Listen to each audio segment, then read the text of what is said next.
I always claimed the corner seat in that briefing room. Headphones on, eyes down. I never offered a greeting. No smile, no reply. To those SEALs, I looked like I didn't care. Their whispers started to fill the room like smoke. They saw me as a different kind of threat. I didn't fit in, so I couldn't be trusted. My transfer order moved fast. That night, the team pushed out into cold rain and dying comms. The guide went silent, and every signal just vanished. One wrong step led them straight into an ambush. That was the moment they finally understood. What I was hearing in those headphones was the only thing keeping them alive.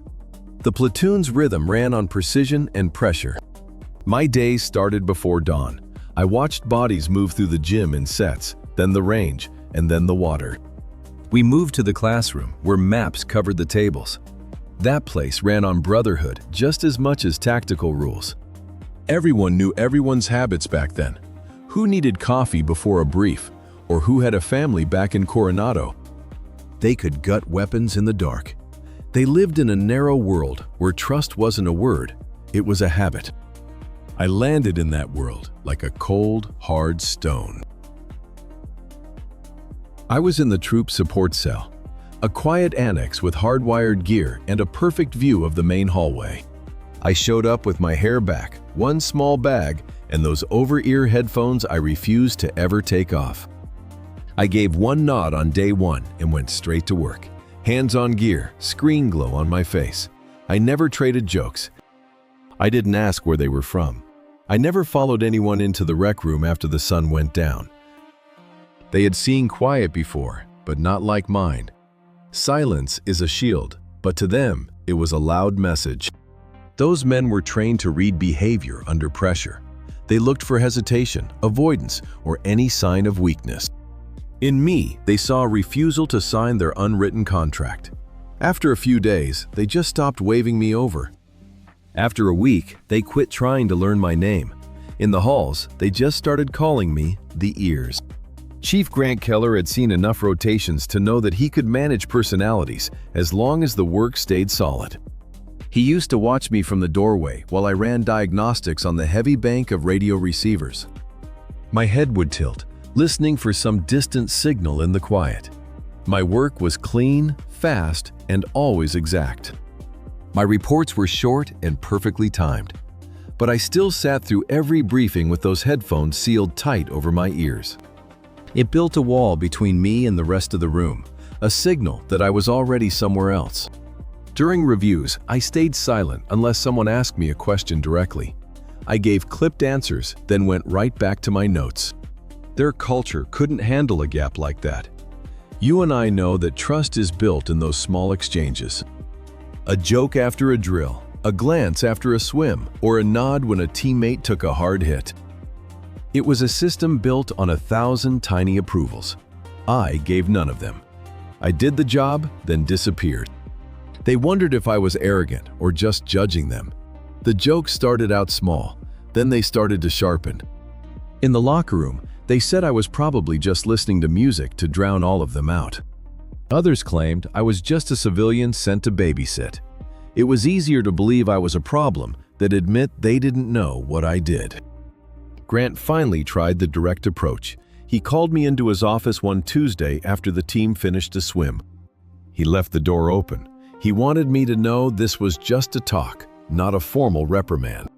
He said the team needed cohesion and the gear room wasn't a bunker. I finally took the headphones off for him. I was younger than they thought, early 30s, pale from the dark room, with eyes that were steady and never defensive. I told him the team had my support, and I knew the standards. I promised I would follow my orders. Then I put them back on and walked away. Grant later said it felt like he had been talking to a wall. He tried to keep it professional, but out in the hall, I could feel the men watching us closely. He had to keep the line tight. Culture mattered, and everyone had to pull in the exact same direction. If one person broke that rhythm, the rot would spread. We trained for a coastal interdiction package. It was a mess of complex navigation and deep, layered coordination. My report started getting much more detailed. I tracked every timestamp and every tiny burst of radio interference I heard. I left a pattern of notes that almost nobody read. The comms chief had to, and he realized my work solved their problems. I found missing frequencies before failures hit.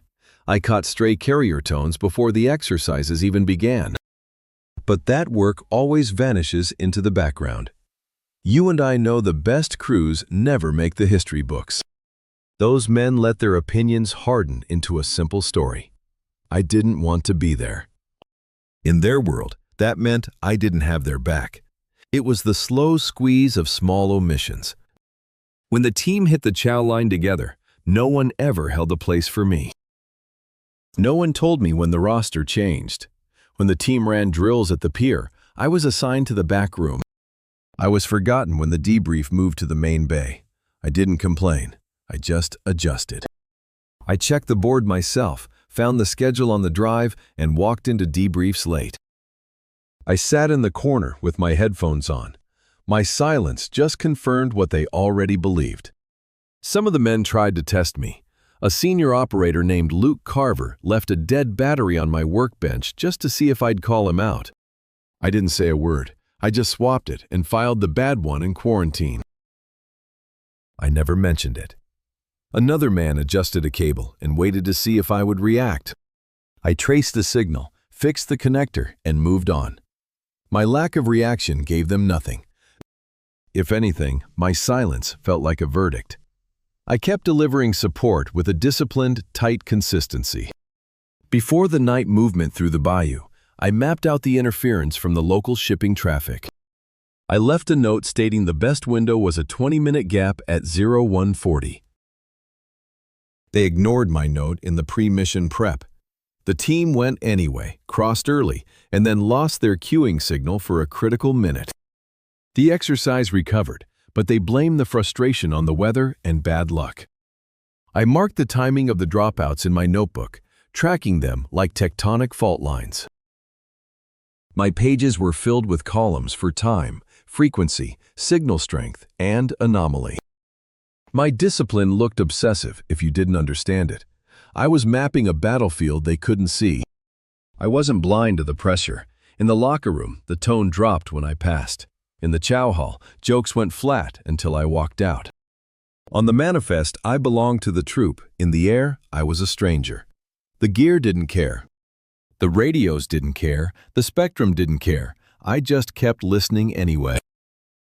Alan Price, our comms chief, tried to bridge the gap once. He told the team I was good and they should use me.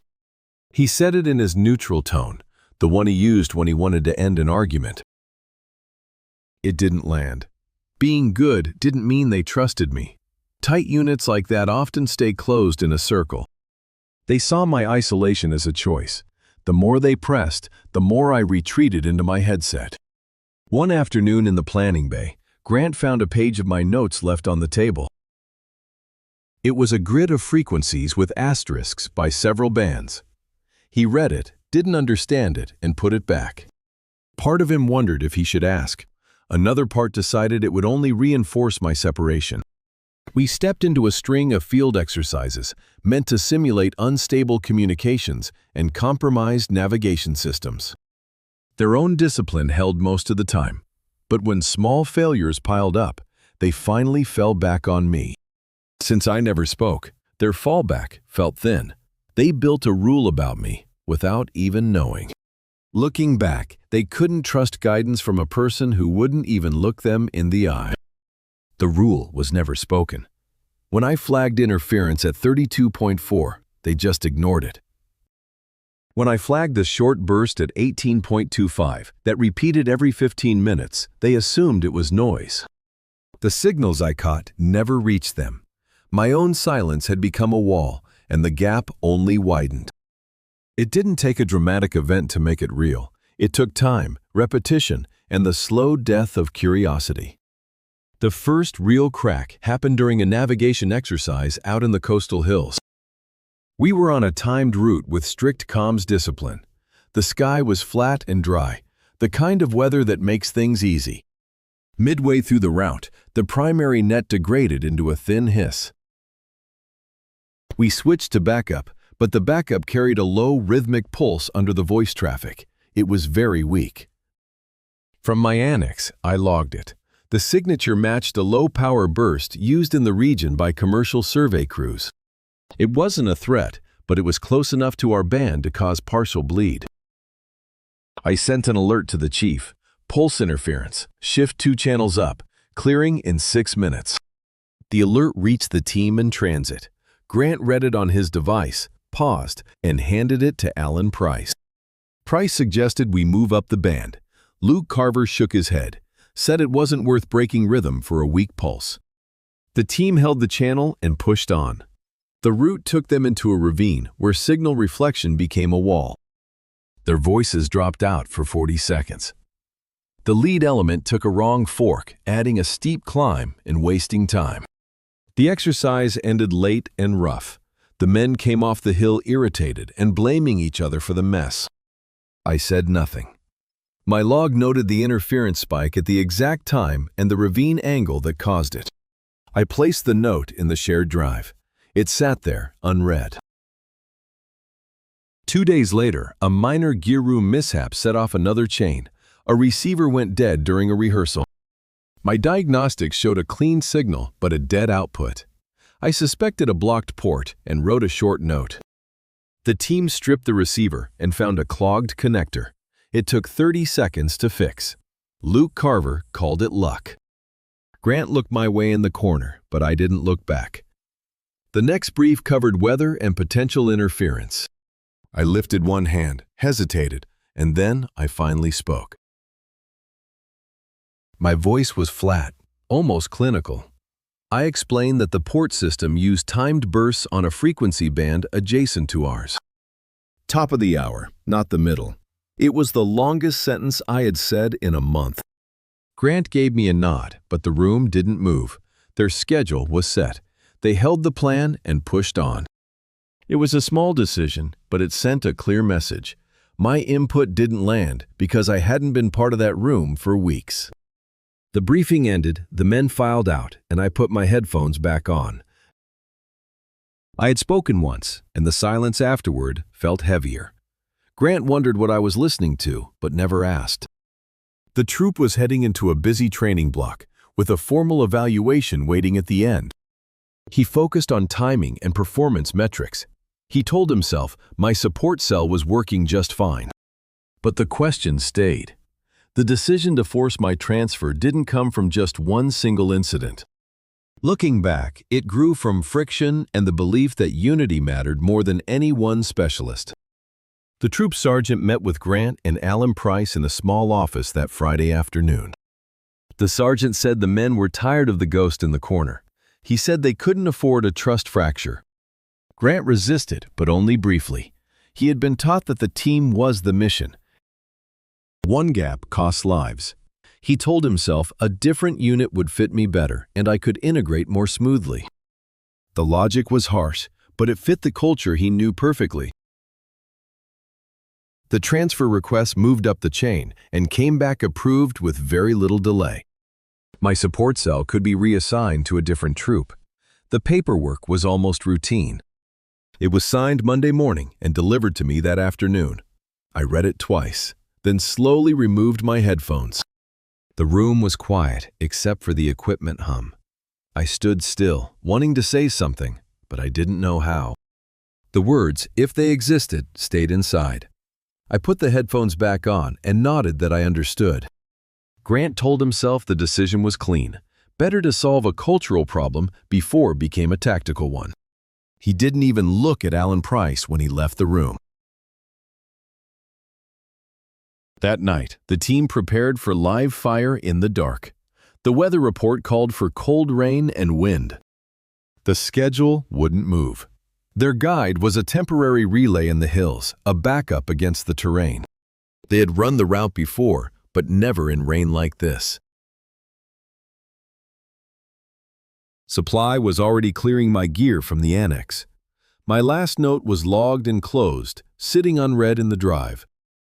They moved out under a hard rain, the kind that turns gear slick and blunts your depth perception. Their comms tested clean at the staging point. The temporary relay operator confirmed the handoff. Grant gave the order, and they stepped into the dark. 10 men moving in a line with their radios wrapped. Within 20 minutes, the weather turned the terrain into a sheet of reflective noise. The ridges fed back into the radios, and the relay flickered. The guide's voice thinned. The primary channel crackled. Price shifted to backup and ordered radio silence. We can see now how the small details were starting to stack. The compass needle wobbled in the wet. The ground cover muffled the water, so they missed a shallow drainage. Their nav point shifted just a few degrees. You and I know that's enough to push them off course. My relay dropped for 15 seconds. You and I know that kind of echo is never natural. The subtle delay suggested a second transmitter was nearby. Back then, my team failed to register it as a threat. They were focused on footing and distance while the wind channeled through the narrowing cut. Their route, bent by the shift, aimed them toward a clearing they had only planned to cross at the edge. The clearing sat directly ahead. It should have been empty. Instead, a burst of static hissed across my channel. Then, silence. My relay went dark. Grant signaled a halt and tried to raise me on a secondary band. Nothing. He looked to Price, who tried a third band. Still, there was only silence. Rain swallowed the space near the ridge. A faint light moved, then vanished in the clearing. They paused, unsure if it was a watcher. They'd lost me, the only person who knew what the spectrum was doing. They didn't have the map of that unseen space anymore. The details I would have read, the timing and the echoes were hidden. My absence was now a tactical void. They skirted the clearing, but the wrong angle led them through brush that masked a shallow depression. That depression held concealed targets and spotters. It was the perfect setup for an ambush. The lead element hit the trip line. Charges popped. White lights flared as the opposing force surged from cover. The world compressed into noise. My old team snapped into defense, weapons up, bodies low. Lights turned the rain into needles. The enemy was too close and the angle was wrong. Grant called for a break left, but comms were down. Only the men who could see him moved. The rest held. Unsure whether to hold or break, Luke Carver fired first. He was killed seconds later. Another man fell behind a stump. The line broke. This exercise was meant to test navigation and restraint, not survival. In the chaos, they treated it like a real ambush.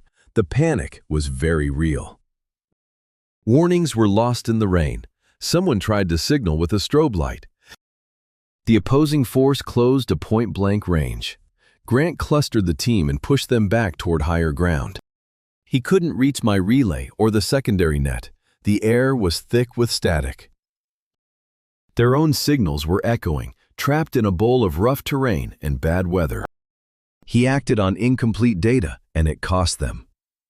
Another charge marked 2 more men out at the rear. Controllers called the exercise early. The opposing force halted. The lights finally cut out. In the silence, the rain roared louder than any voice. My team had been nearly wiped in a training scenario. In a real fight, they'd be dead. They regrouped at the staging point in silence. The men were soaked and stunned. It wasn't just the ambush. It was about how easily they had been pulled into it. They realized how blind they had been. That blindness started long before they ever reached the clearing. Back at the compound, Grant demanded answers. Price pulled my logs, then suddenly stopped. My relay hadn't failed, it was actually jammed. A low-power signal had been active on a nearby band as part of the training scenario. That jammer had a signature. A trained ear would have caught it early. The opposing force timed their movement to the jam, assuming the team would catch the signature and adjust their route or frequency. Grant felt a chill. You and I know exactly who would have caught that signal. He went to my old annex. The desk was bare except for one thin folder Supply had not picked up yet. It held my notes and my official job description. It didn't say support. It said Signals Intelligence Tactical Operator. It listed my training in spectrum mapping and jammer detection. It listed deployments where I'd flagged ambush signals in time to save lives. He read my file and realized I wasn't a convenience. I was a critical piece of their operational safety. He also found a summary of my previous tour. It noted I'd once kept a team alive by catching a 10-second burst of staging traffic. The note ended with a single line.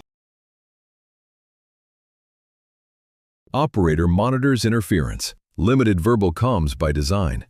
Grant finally felt the weight of what he'd done. He had cut off their own ears because he mistook my silence for defiance. He had forced my transfer on the very day their training scenario exploited my absence. The line between culture and survival was now painfully clear. He brought the folder to Price in silence. Price read it and gave a single nod. That nod was all I needed. Grant called up the chain. He fought for a reversal. The answer didn't come right away. They didn't undo transfers just because a commander felt bad. He pushed anyway, citing the training failure and my specific role. The officer on the other end demanded a formal admission of error before they would even consider his request. He also needed a plan to integrate me without breaking the unit. Grant agreed. He wrote the admission himself. He didn't hide behind phrasing. He stated clearly that the troop had failed to integrate a critical specialist. He linked that failure directly to our near catastrophe. Then he asked for one more chance for us. Approval arrived late the next day. I would return, but under strict conditions. My role would be defined in every brief. My communication needs were finally protected. The troop would change its procedures to ensure my notes were received and acted upon. Grant met me in the annex and told me the transfer had been reversed. There was no speech. He just told me I was needed and that the team was wrong. I listened in silence. I took off my headphones and said one thing. I would return only if my channel to the team remained formal. I refused to fight for their attention. If they wanted me, they would treat my signal like a radio call. Grant accepted the condition immediately. It was the cleanest thing I could have asked for. Looking back now, I see it required the team to change, not me. The troop didn't heal overnight. They were proud men, and pride makes apologies difficult. Grant gathered them in the planning bay and laid out the facts. He explained the jammer scenario and my actual role. He told them their behavior had created a gap that almost killed us. He didn't ask for volunteers. He said they would integrate me or he would break the troop apart. The silence that followed wasn't compliance. It was a recalibration. The men looked at the floor and then at each other, finally understanding. The brotherhood they prized had been turned against them, and they knew it. I simply walked to my corner and put my headphones on. The difference now was that the room went silent when I lifted a hand. My alerts were actually read aloud. Price repeated them over the net like direct orders. Grant even asked for my assessment before finalizing our routes.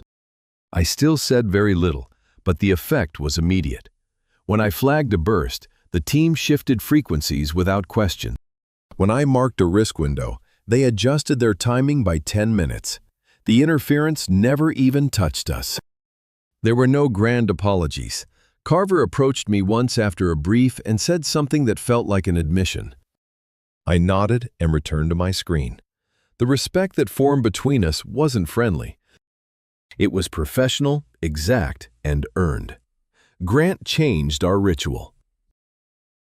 Before every movement, he called for a spectrum check from me.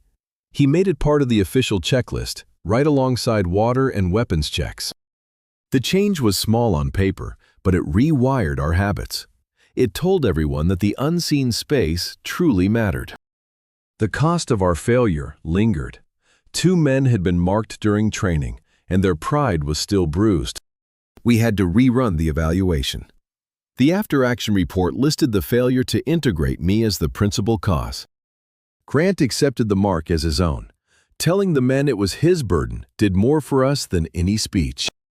The trust that grew wasn't loud. It looked like attention, like eyes lifting the moment my hand moved. It looked like roots adjusted without debate. It meant the troop no longer equated my silence with contempt. Months later, on a different coast, we ran a real operation in wet wind and low visibility. We moved under strict comms discipline while I listened to the spectrum through my old battered headphones.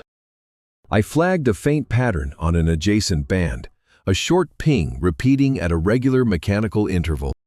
It wasn't enough to stop us, but it was enough for Grant to shift our route by 100 meters. That shift helped us avoid a line of watchers that would have triggered a fight. After the mission, nobody ever asked me to remove my headphones again. No one made jokes. They had become part of the team's essential kit, as necessary as a map or battery. They had learned to listen to the one who didn't speak. In the debrief, Grant added a final note. It was a simple line. Our ears are part of our eyes. It was his only nod to sentiment. I left the room without saying a word. The team didn't follow me into the annex or the hallway. They didn't need to anymore. You see, our bond had shifted from talk to pure function. By the end of the week, a new signal appeared. It was a stronger pulse, patterned and deliberate. An adversary was finally learning how to probe the edges of our hearing now. I logged the signal and sent the alert. The troop adjusted instantly. That alert didn't happen in a vacuum. It arrived during a stretch of heavy preparation for a real-world tasking we'd anticipated for months. Our target was a coastal corridor, a thin strip of water and marshy reeds. We needed a tight insertion, zero exposure, and a clean exit from the area. It also meant listening for low-power beacons used to signal a pickup or a trap. I built a spectrum map over several nights, treating that corridor like a living thing. I logged the steady marine traffic and the quick bursts from local short-range radios. I noted how the air changed with the wind and how signals bounced off the water. I marked the silence at 3 past the hour and the spikes whenever the fishing boats passed. I turned those patterns into a map and handed it to Grant without a word. Grant didn't bury my map at the end. He made it the very first slide. Grant did it in front of the whole team, so the gesture couldn't be missed. He told them the spectrum was our terrain, and I owned it. The men just nodded. No jokes this time, just the quiet focus of men who were listening. Over the next few days, we adjusted our timing to match the quiet window I found. Alan Price moved the backup net to a band where it wouldn't bleed into our primary. Luke Carver stopped the jokes and started asking me for the location of my desk when he needed a check. The change wasn't loud, it was just steady, professional, and functional for the first time. During our final rehearsal, a drone operator tried to jam us with a simulated signal burst. I caught it in seconds and flagged it. Grant halted the run to reroute the team. We avoided the worst of the interference, and the evaluation staff marked it as a win. We didn't lose a second. Control came down to a line in my notebook and a hand. The operation began in a heavy fog that turned the water into a sheet of metal. We moved in 2 boats with muffled engines and our radio set to total silence. I sat in the annex with my headset and a second receiver tuned to a nearby band, listening to the water and the air. Midway across, a faint ping pulsed 3 times on my screen. It didn't fit our patterns. It was too clean and too careful. It wasn't an accident. It was a signal. I sent the alert. Grant received it and turned us north without saying a single word. We altered course and slipped past a hidden sensor array that never even saw us coming. We hit the target and withdrew in silence. Back on land, no one said a word. They didn't have to. The success said enough. I just sat down and opened my log. Our culture was changing, not because of some speech, but because our habits had been rewired. In the gym, the guy stopped asking me to pull off my noise-canceling headphones. In the planning bay, they always left a chair open for me with clear sightlines. In our reviews, Grant stopped summarizing my work. He started asking me for the data directly in front of everyone. The room finally learned the sound of my voice without expecting anything more from it. The sting of earlier failures lingered, so Grant added one more step to our official checklist. Before any movement, he demanded a spectrum risk statement. It was a short clinical report. Current interference, likely anomalies, and our backup bands. It took less than a minute, but it changed the way the unit saw the world. The men started asking about the air, the same way they asked about the terrain. I didn't change my habits or join their rituals. Looking back, I never needed to. I gave them what they lacked and didn't waste energy trying to explain myself to them. I finally had their respect, not for my personality, but for the function I served on the team. Later in the cycle, another team failed during training. Word of the disaster spread quickly. Grant attended their review and listened as that other team tried to blame their equipment. Grant didn't say a word until the very end. Then he told the team to check their spectrum and bring me in. He never said my name. He didn't have to. The lesson had become much bigger than just me. My early isolation became a cautionary example, not some point of gossip. In a fresh brief, Grant explained that specialists like me brought our own culture for the team to integrate. They did it without forcing me to conform. It was the first time Grant had ever said something like that. He didn't sugarcoat it.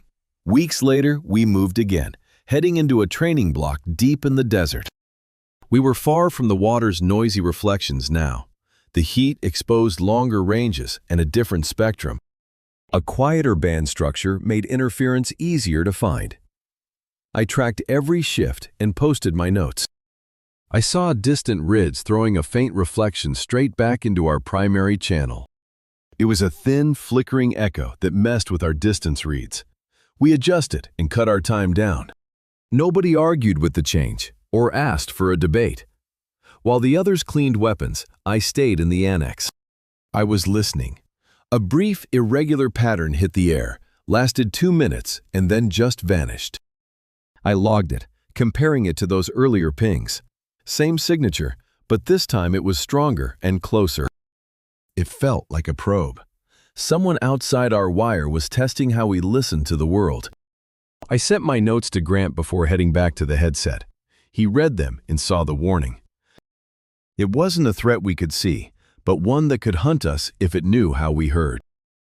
Grant alerted the commander and requested a counter-signal sweep for our next rotation. They approved it. It wouldn't fix everything, but it limited our exposure. Over the following weeks, our discipline tightened up. We checked our radios for more than just function. We checked their electronic signatures. We tested batteries for interference too. Then we ran a drill where I went silent and Alan took over. Alan mapped the spectrum under my guidance, spreading the skill without making my role any less vital. It wasn't meant to replace me. It was meant to keep the team alive if I was lost. I didn't mind. I built the drill myself and presented it without a word. I didn't need credit. The work was enough. My headphones and the silence remained. The difference was that silence wasn't a crime. It was a tool they finally understood. Out there, a new threat was already learning how to break us. It wasn't going to announce itself. It lived in the margins of our routine, appearing as a faint offset or a momentary bleed in transmissions. This was happening on a band that should have been dead quiet. I didn't panic. I cataloged and compared everything, then sent my assessments over to Grant and Alan Price. My reports only listed the facts. The pattern didn't match any commercial traffic we were tracking. The timing looked deliberate. The signal strength told me a mobile source was closing in on our training grounds. Grant added my findings to the next cycle without a word. My personality wasn't up for debate anymore. It was about our tactical posture now. We adjusted our movements and tightened the perimeter around our sights. They pulled a spectrum survey from another unit and put me in charge of it. It took 3 days. It confirmed my notes. A portable emitter was testing our bands, likely a team simulating an adaptive enemy. Finding it didn't end the danger. It just gave us a much clearer picture of what we faced. We didn't look for revenge after that earlier humiliation. We just did what we were trained to do: adapt. Our adaptation was quiet and disciplined. We updated our comms to include a new silent periodic check. We'd check the spectrum without speaking, using a hand signal to hold until I confirmed the air was clear. It only saved us seconds, but I knew then that seconds were often the only thing that mattered. My role grew, but I stayed in the annex. I never asked to be closer to the team. I didn't need to. The team found their way to me through hard process and constant repetition. I saw it in how they cleared routes and how they finally stopped filling my silence with assumptions. The commander wanted a formal report on the training failure that had exposed our tactical weakness. Grant wrote it himself. He detailed the bias against my silence and how that led to tactical blindness. His report was incredibly blunt. Looking back, that report didn't blame me. It targeted a culture that chose comfort over performance. The commander made my report mandatory reading. Grant hated that everyone could see our failures so clearly. He knew that stigma would linger, but he had realized the deadliest biases are those disguised as simple tradition. He aired our mistakes publicly to save other teams. My report's impact reached far beyond just our small unit. Other squads began rethinking their support roles. Suddenly, analysts who usually stayed hidden were invited into critical mission briefings. A new requirement emerged: integrating specialists like me without forcing us to conform to the old ways. It didn't wipe out the old culture overnight, but it finally planted a real counterweight against it. I kept working with that same relentless precision. I built training modules using audio samples of jammers, not slides. I did not say much. I let the signals talk, then tested the team on the recognition skills. They struggled early on. Hearing those subtle shifts took patience. They failed, improved, and finally caught the faint pulses. They never reached my level of expertise. They did not have to. The goal was to narrow the gap, making them less blind if I ever got separated again. One evening, we executed a submerged night dive. The water was rough and the tide was off. Our comms picked up a strange, rhythmic thudding underwater. I identified it as a mechanical pump nearby. It was not a threat, but it was loud enough to mask our beacons. I recommended a 10-minute delay. Grant agreed. We fell behind schedule, but we stayed completely invisible. During the debrief, Grant called it the right move. The men accepted his word without any of the usual resentment. They were finally learning to treat my calls like any other order they would take from one of their own. This new trust did not erase the ambush, but it softened the blow. The men began treating that day as a hard lesson, not an open wound. Luke Carver used to be my loudest critic, but he eventually became the one who listened most carefully. He began shadowing Alan during signal checks, learning just enough to read my technical notes. He never once asked for credit. He simply adjusted how he acted, and that was apology enough. I did not respond with any sudden warmth. I did not have to. My acceptance was strictly professional. I would stay late mapping the spectrum or building backup plans without anyone ever having to ask me. I was not trying to fit into their social circle. I was just trying to keep every one of them alive. They finally understood the distinction. Our next big evaluation happened 6 weeks after that first disaster. It was a similar setup: bad weather, a backup relay, and that constant heavy pressure to maintain our speed. This time, we changed one thing. Before we even moved, Grant turned to me and asked for a full spectrum report. I gave him 3 core points and put my headset back on. We moved out with a solid plan and 2 backup routes. Halfway through, they hit us with a low-power jammer. I flagged the interference in mere seconds. We jumped to the backup frequency, adjusted our course, and finished the run without losing a single minute. The evaluators called our performance exemplary. Afterward, there was no big celebration or dramatic victory lap. We cleaned our gear and got back to work, carrying a new kind of confidence. It was not that old, exclusive swagger. It was the quiet assurance of a unit that had finally learned to listen to voices beyond its own circle. My support cell became a point of pride. We were not just an extra piece anymore. We were a critical node. The guys started bringing their gear to me for testing before every mission. They would even ask me about terrain and ridge lines. It was not that I suddenly became more social. They simply became more disciplined about the things they could not see. Then, our next deployment orders arrived with very little warning. We were heading to an urban coast, thick signal traffic, crowded air, and a mess of civilian and enemy transmissions. Planning was tight. We had to move fast and work in a place where the radio spectrum was a literal minefield. I requested extra gear, and it arrived without a single question or a moment of hesitation. My requests were approved immediately, without the heavy skepticism I would have faced months before. We entered the theater low profile. Gear was boxed, and our radios were stripped of any identifying electronic signatures. I set up my station in a makeshift facility by the water. I started scanning before the team had even finished unloading their gear. I mapped out the baseline noise, hunting for patterns, repeating pulses, or any strange, unexpected silences in the air. A strange signal popped up every night at the same time. I checked it against commercial systems, no match anywhere. I flagged it as hostile. Grant just added it to the mission brief. He did not even have to ask. Looking back, the plan required a silent insertion through a narrow canal under cover of night. We would move in 2 craft, disembark in a flooded alley, then cut through the market. It all happened before dawn. That hostile signal flashed again 2 hours before we made our move. I tracked it across the band and saw its strength spike every time the canal gates opened. A sensor array keyed to the gates.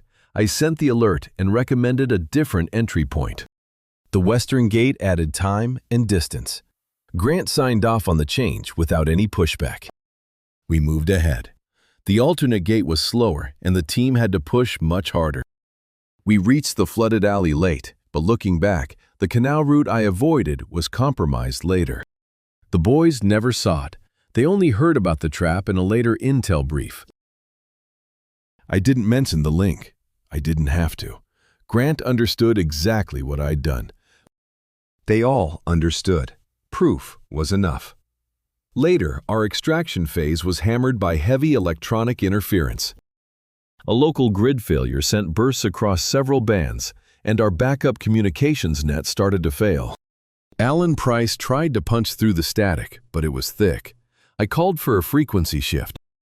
I shifted us to a low power band, sacrificing range to dodge the massive grid noise. This meant moving in closer to keep the link. Grant took the risk without blinking. We tightened our formation, crossed a narrow bridge, and reached the extraction point in one piece. The move cost us speed but kept us connected. It was a choice rooted in total trust. After the op, we debriefed in that same spare room we had used months earlier. The men looked exhausted but satisfied. It was a hard mission, and we won without firing once. Grant didn't bring up the past. He didn't need to. The entire culture had already shifted.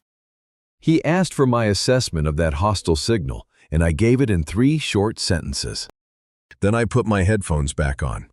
Their respect for me was never about sentiment. It was cold and functional. It showed in the way they finally listened to my warnings. They changed their routes even when it cost time. They let me work without demanding a smile. They finally understood my silence wasn't a wall. It was my way of focusing. Throughout the following months, I remained exactly who I was, present, quiet, and completely precise. I didn't go to the barbecues after deployment. I didn't sit in on the war stories. I spent my nights analyzing a new set of signals coming from a different hot corridor. The men stopped waiting for me to change. You and I both know that was the lesson. Our team didn't need every member to look the same to move as one lethal unit. That lesson stuck through the next cycle when a quiet civilian contractor joined the specialist ranks. The men didn't freeze him out. They treated him just like they now treated me. It meant professional focus, clear channels, and a shared understanding that the job always came first. Our culture hadn't softened, it matured. The truth that settled afterward was much quieter. Survival depended on realizing listening was as critical as pulling the trigger. They learned to hear the person whose job was listening. They let silence carry the intel. That shift wasn't flashy, but it lasted. At the cycle's end, we geared up for another deployment. I stood in the briefing room with my headphones on, taking my usual seat in the corner. The men filed in, quiet and focused. No one stared, no one whispered. Grant looked at the spectrum map, then at me. He nodded once. I nodded back. It was a small acknowledgement that didn't require words. The headphones and the silence remained. That silence had become part of our discipline. It no longer offended them. It protected them. Somewhere in that noise, the next signal was already forming, testing the very edges of our trust. That next signal didn't stay on the fringes. It became part of the terrain. I recommended a delay, forcing a compressed timeline that tightened our approach and tested our new strength. Looking back, you and I can see why Grant finally accepted it. We worked with cleaner comms and hit every objective without surprise. The guys weighed the cost against the benefit. It was a trade they eventually learned to accept from me. I recall a training cell introducing a new jammer. It was designed to mimic a commercial marine band frequency. The goal was to see if the team would dismiss it as noise. I certainly didn't. I flagged a mismatch in the spacing and mapped out the jammer's specific sweep pattern. We shifted our comms window by 11 minutes to slip through while the jammer was dormant. It was a tight timing solution, but it definitely worked. The staff called it adaptive spectrum control. The jargon didn't matter, only the outcome did. Our internal language changed as well. Where the guys once said, "Check the map," they now said, "Check the air." They used to plan only for physical cover. Now we were planning for signal cover too. Grant added 2 new items to the wall checklist based on my assessments. Small on paper, but they became significant habits for the whole team. I remained the least social person in the entire room. I didn't hang out at the coffee station or swap old mission stories. Eventually, the men simply stopped waiting for me to change. They learned that the requirement wasn't friendship. It was competence and absolute mutual reliance. That reliance included me now, and I accepted it without ceremony. The younger operators started learning from me without being told. One operator even asked to sit with me to see how I tracked a complex band shift. I allowed it and said nothing, letting him watch the sweep and those subtle line spikes. Another asked for training audio to develop his own ear. I provided it and moved on. The transfer of skill was quiet and intentional. Grant watched these changes and realized the team was developing a much different kind of cohesion. It was no longer based just on shared hardship. It was about discipline and accepting our specialized roles. The old culture was still there, hard and fast, but we had gained an additional layer. It was respect for the silent work. Let's look at the operation that pushed our discipline even further than before. We were tasked with a short-notice insertion into a port complex with high electromagnetic clutter. The operation demanded a strict time window and a rapid extraction. The ports were saturated with commercial traffic, and we knew the enemy used temporary jammers during raids. I requested a narrowband receiver with a faster sweep rate. It was granted without any debate. I built a spectrum plan with 3 fallback bands, each tied to a distinct movement phase. During the insertion, a sudden spike hit our primary band as we entered the channel. It could have been an enemy jammer or a power surge. My read was immediate. It matched the crane's signature. I told Grant to hold course and stay on that band. We did. 30 seconds later, a jammer pulse hit the fallback band, the one the team would have used without my assessment. By holding the line, we avoided the trap. That call was precise, and it required trust built over months. Without it, the team would have reacted on instinct and walked into a disaster. We completed the insertion, secured the objective, and left before the port patrols could even respond. The extraction was noisy but controlled. Back at the staging site, Alan Price confirmed that the hostile jammer was designed to drive us into an exposed band. We had not bitten. The difference was one short call from my annex. The next day, Grant received a note from the group commander. It was short, a recognition that we showed superior spectrum discipline and that our procedures would become the new model. Grant forwarded the note to me. I read it and simply went back to my work. That was my response. The culture shift began to ripple outward. Other units started asking for my training module. The commander asked me to brief a group of troop leads on how to interpret early jammer signatures. I agreed, provided I wasn't expected to deliver a motivational talk. I would only provide hard data and examples. I did exactly that. The troop leads listened, took notes, and left with a new respect for the craft. My isolation at the start of the assignment wasn't forgotten, but it certainly changed how I was viewed.